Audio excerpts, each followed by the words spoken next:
So a while ago I made a video on Sekiro Resurrection called Can I Beat Sekiro's Biggest Mod? Which turned out to be a mistake because apparently every single person and their mom felt personally responsible for informing me that Sekiro's biggest mod is actually Long May the Shadows Reflect. So fine, I played the thing and I'm never going to recover. Normally, this is the part where I tell you about my journey throughout the mod and all the exciting adventures I had along the way, but that would require me to actually structure this video and I sure as shit I'm not going to do that, because I'm in a bad mood. You need to understand, this mod has been abusing me for the last 2 weeks, in more than one way, so instead, this is going to be more of a review. Actually, that's not true either. This is going to be me mostly bitching about a mod for the next 30 minutes. Mostly. Because I actually beat the entire mod. I finished the main game, I explored the optional content, I beat the new bosses, I tried the new prosthetics, I even beat the crazy new difficult Cinders Gauntlet. I gave this mod every single opportunity to convince me that I was wrong. And the very frustrating part is that it almost did. Because there are parts of Long May the Shadows Reflect that I genuinely love, which somehow makes the rest of it even more irritating, because every once in a while the mod would accidentally remind me just how good it can be, and then immediately go back to being Long May the Shadows Reflect. The more I played, the less it felt like I was playing a harder and more complex version of Sekiro, but a mod that was made by someone who forgot what Sekiro is actually about. And that is the whole problem. Okay, the first thing I saw was my giant health bar. It was at least twice as big. And the second I saw it, I said to myself, yeah, you don't give the player twice the amount of health because everything is going to be reasonable. You give him twice the amount of health because you're about to put them through some real bullshit. And trust me, you cannot rely on that health bar for even a second. If you think it's there to make you tankier, it is not. Because every single enemy has twice the amount of health, damage and posture, so that giant health bar is as meaningless as it gets. But I kept going because I thought to myself, if the game is giving every single enemy more damage and posture, then surely it's going to give me new tools to deal with them. But all you get is a few more spirit emblems. Cool, except not really, because enemy numbers have exploded. Bosses are far more resistant to prosthetics, and the fights themselves last much longer. So those few extra emblems disappear 2 minutes after you leave the idol. You also get more XP and gold, but not because the mod is generous, because as I said, there are 4 times the amount of enemies. If the goal was to simply give the player more XP, the mod could have just increased the amount of XP each enemy drops. But instead you're getting more XP because you're just killing more assholes. At first I thought I was imagining things, but the gunmen felt like they were firing twice as fast. Maybe they actually were, or maybe they were so many of them that it just felt that way. I honestly couldn't tell. So I just kept going, until I reached the first Ashina General. The fight immediately felt weird. He was taking way longer to kill than usual, and every now and then he would randomly power through my attacks. The mod gave him poise. At the time I didn't really think much of it. I assumed it's a new mechanic that I hadn't figured out yet, so I moved on. Then I got to the Chained Ogre, but even after a stealth death blow, this fight still took twice as long as it usually does. And that's when it finally hit me. It wasn't just the ogre, everything was tankier. Not harder, just much tankier. Then came the second Ashina General, and he also had that same poise system, which at the time I thought is specific to only this mini-boss. But moving on, the snake part was basically untouched, which honestly was kind of refreshing. But after that came Gyubu, and this was the moment I was actually looking forward to, mostly because Sekiro Resurrection absolutely nailed this fight. It gave Gyubu a completely new moveset. New attacks, new timing, new everything. It took one of the weakest bosses in the base game and turned him into one of my favorites. Long May the Shadows Reflect, on the other hand, didn't really do that. It's basically the exact same fight. Except now he has 3 times the amount of HP. And that's when I started comparing this mod to Resurrection. Not because I wanted Long May the Shadows Reflect to copy it, but because Resurrection had already shown me that you can make Sekiro more interesting without just increasing the numbers. Then came the Flaming Ball, and for some reason, the mod decided what this fight really needed was more enemies, because apparently fighting a rampaging bull with its balls on fire isn't chaotic enough. Now I also have to deal with random soldiers taking pot shots at me. Why? Like seriously, why? This is already one of the few fights in Sekiro that's deliberately trying to overwhelm you. Adding even more enemies on top of that doesn't make it more interesting. It just makes it harder to focus on the thing I'm actually supposed to be fighting. And this is another pattern I kept noticing throughout the mod. Every time it wants to increase the difficulty, its first answer is to throw more enemies into the arena. After that, I killed the spear mini-boss. Nothing too crazy there. Although because this is Long May the Shadows Reflect, getting the stealth death blow meant taking out 2 extra gunmen on the roof, because apparently nothing in this mod is allowed to stay simple. Then I headed into Hirata State. The first thing I did was to check out the carp merchant. And boy, let me tell you, I was excited for once. There were all these new prosthetics, new items and new materials that I haven't even heard of before. But everything was expensive as hell, and judging by the requirement for these items, it was obvious they were meant for much later in the game. So we'll come back to these later. Then I made my way through Hirata, or at least I tried. By this point, the enemy count had gotten so ridiculous that I stopped bothering. I would grab the items I wanted and get the hell out. But there was one moment which sums up this mod's entire design philosophy. In the base game, there is an item that's guarded by 2 chickens, but Long May the Shadows Reflect saw that and decided it needed 8. Not because it makes it more interesting, not because it makes you think differently, just 8 chickens. If that doesn't perfectly sum up this mod's idea of difficulty, I honestly have no idea what does. I also ran into a new Lone Shadow mini-boss. He actually looked kind of interesting, but I was way too underleveled to deal with him, so I left him for later. Then came Juzo, which again was unchanged and just tanky as hell, which oddly enough was actually one of the more enjoyable fights up to this point. Then it was time for Lady Butterfly, and this is where the mod really started losing me. At first it was the little things, like how her throwing needles now poison you even if you perfectly deflect them, which, okay, I don't really understand why, but whatever. Then she has a new move where she snaps her fingers, teleporting right behind you, and unless you are already mashing the jump button, your ass is grass and she is the lawnmower.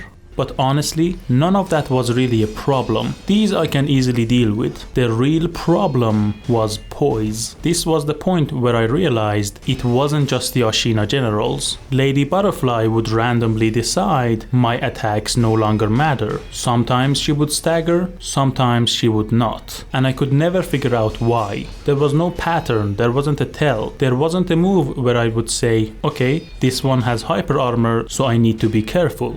And at that moment, I realized what was bothering me about this mod. Because Lady Butterfly's moveset is still very much the same. She is just chaining them together now, but the random poise mechanic completely changes how you approach the fight. Not by making me learn new things, but by making me question whether the things I've already learned are even going to matter. Instead of learning the rhythm, I felt like I was negotiating with it. After Lady Butterfly, I went back into Ashina Castle, and this is where I ran into one of the new mini-bosses, the Nightjar. Now, when I first saw him, I was really excited, because this was exactly the kind of thing I wanted more of, a new mini-boss and a new moveset. Unfortunately, this ended up being one of the most frustrating parts of the entire mod. And the worst part is, the boss himself isn't even the problem. Before you can even start the fight, you have to kill every single enemy on the rooftops, the 2 cannon-wielding enemies and the million new Nightjar enemies, because if you don't, they will interrupt the fight. And that's because, for some reason, this boss doesn't actually have an arena. He is just fighting you on the rooftop. So if you move a little too far to the left or right, enemies will notice you and they will walk into the arena. and there are so many of them. And that's the part that pisses me off the most, because on one hand, the mod has given me a new mini-boss, so obviously it wants me to focus on fighting him. But on the other hand, it has put all this random nonsense around him, so I can't focus on fighting him. So what the f do you want from me, mod? Like, I don't... for why? Like,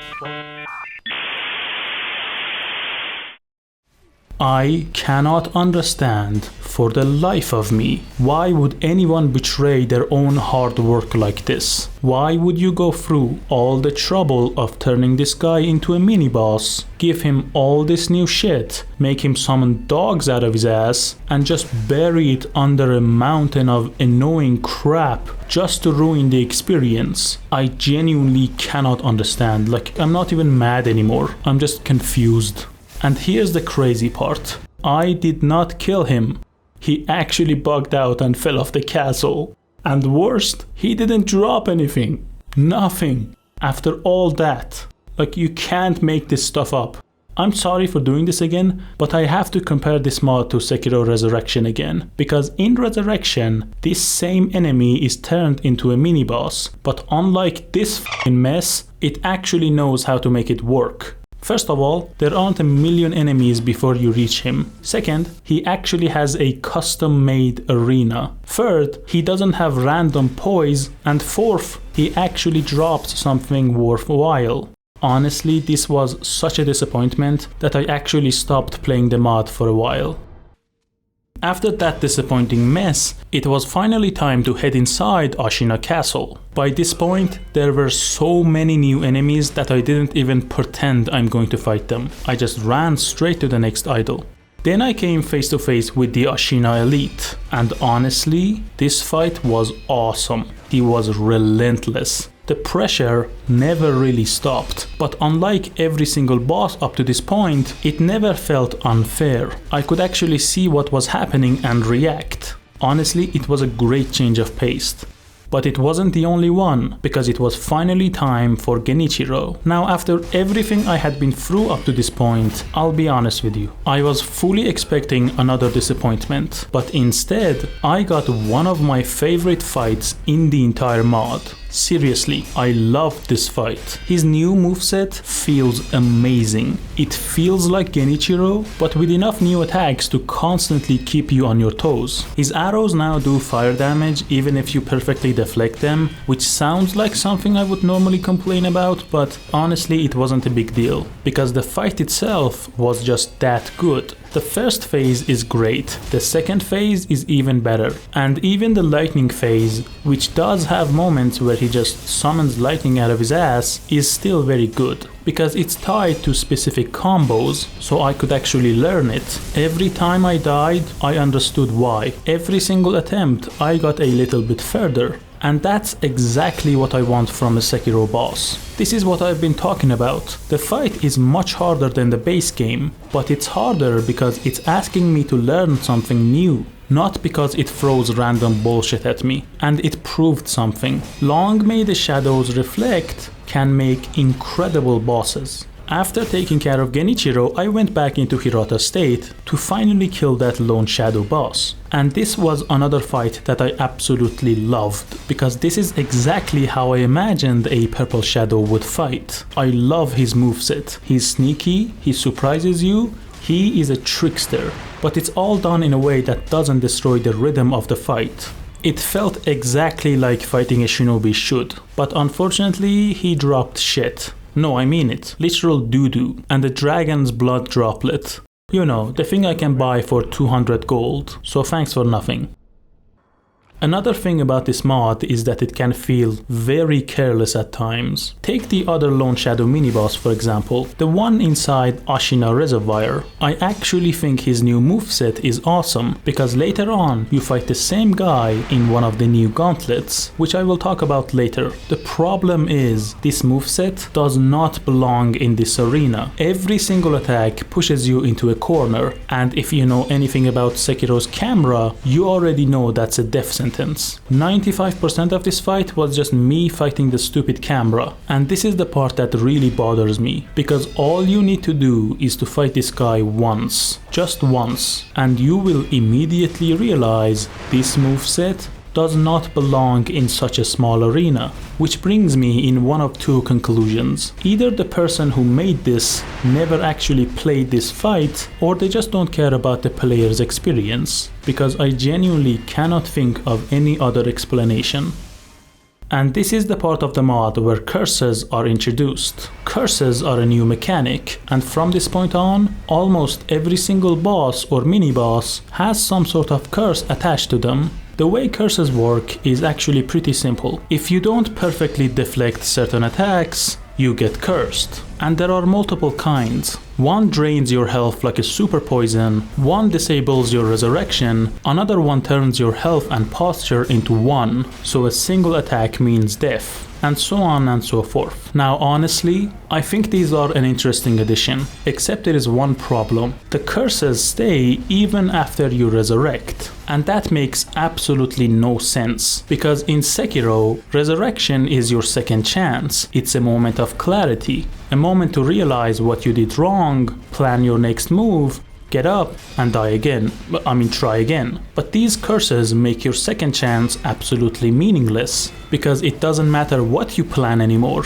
You are boned anyway, and it all starts with the Armored Warrior, which is actually one of the few bosses where I think this curse mechanic actually works, because he only starts using it halfway through the fight, so it's kind of a surprise. And his cursed attacks are fairly easy to see, so every time I did get cursed, it was kind of my own fault for not perfectly deflecting them. Unfortunately, sometimes you get cursed out of nowhere by something you can't even see, and it can be very frustrating. And while talking about things that made me question this mod, I really need to talk about the loading screens. I'm going to show you one of them, and this is one of the tamer ones.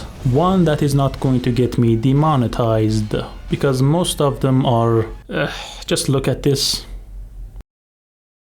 My guy, you need medicine. The type of medicine you get from a priest. You know what you've done, and God does too.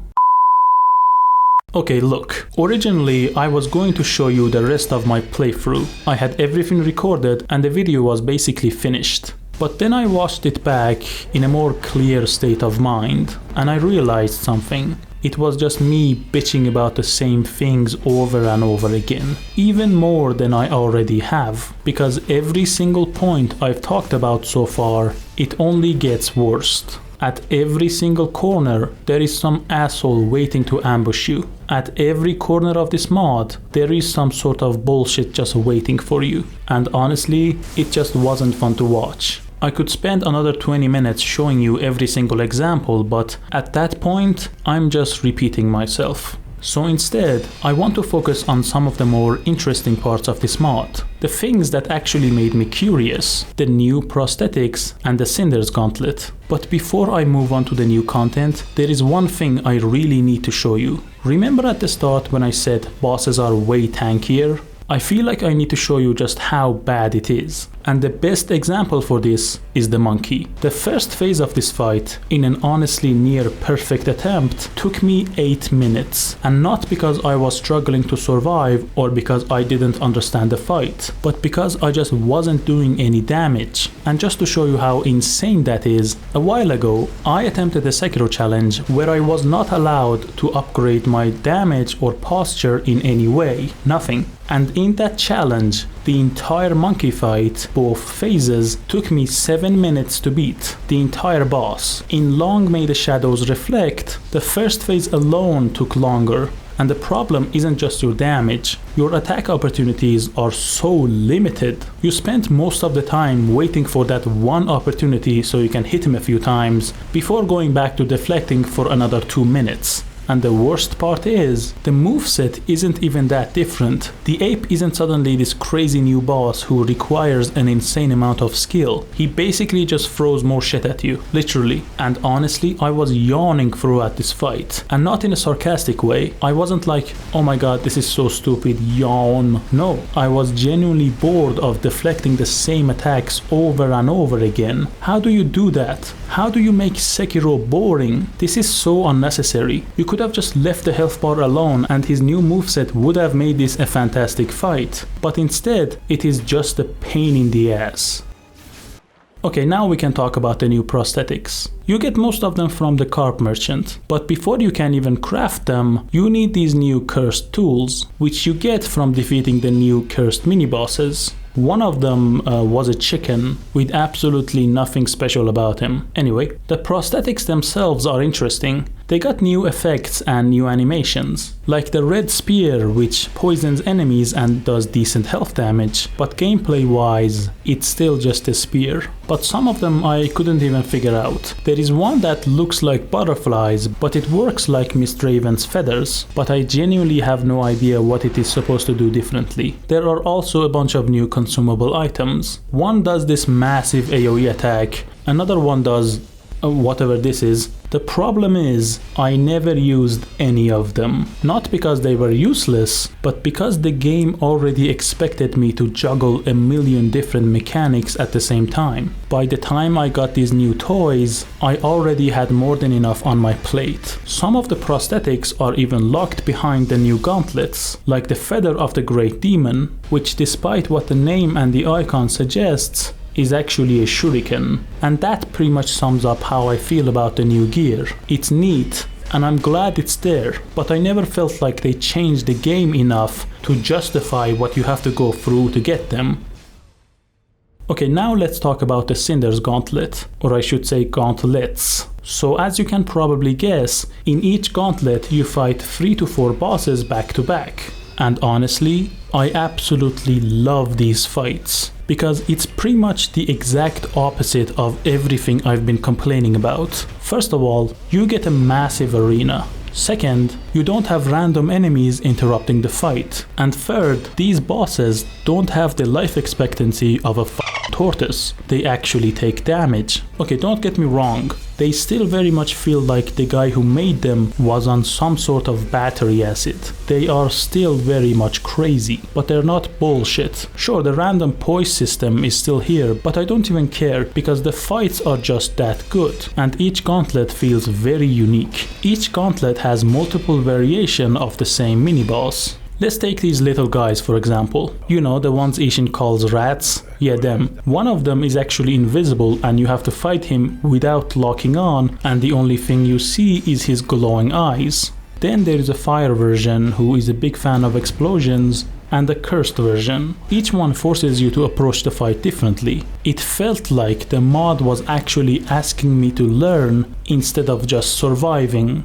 There are actually 2 gauntlets. One is inside the bottomless hole in Ashina Depths. The other one is inside Hirata State after the Owlfather boss. And the one in Hirata State is a lot more difficult. The moment I had access to these gauntlets, I had an absolute blast. You need to understand, this is exactly what I wanted. A new boss, a massive arena, and all the time I need. But here's the problem. In order to unlock them, you basically have to finish the entire game. You need all of your attack and health upgrades. You need items like the curse repelling gourd and all of its variations. And as I said before, you have to beat the Owlfather boss fight. In other words, you are basically at the end of the mod. If the rest of the Long May the Shadows Reflect had even 10% of the care and consideration that went into these gauntlets, I genuinely think it would have been an incredible mod. And honestly, if I didn't know these gauntlets were waiting for me, I would have dropped this mod like a crack baby behind the McDonald's dumpster. Because the Cinders gauntlet and the rest of the game feel like they were made by 2 different people. One constantly buries its best ideas under tankier enemies, more numbers and bullshit, but the other one is actually letting those ideas breathe. The problem is, in order to reach the gauntlets, You have to survive the rest of the game. And if you asked me whether I recommend doing that, I have to say something that genuinely makes me feel like an asshole, because this mod obviously had a great amount of time and hard work put into it. And there are moments where it feels incredible. There are also moments that I rather drag my teeth through concrete. There are ideas here that I genuinely love, and ideas that I absolutely hate. And I don't doubt even for a second that people who made this care about their work. But the truth is, Sekiro Long May the Shadows Reflect made me feel like an idiot for taking it seriously. And those gauntlets made me feel amazing for beating them. Basically, it was one weird mod. Make of that what you will, and thanks for watching.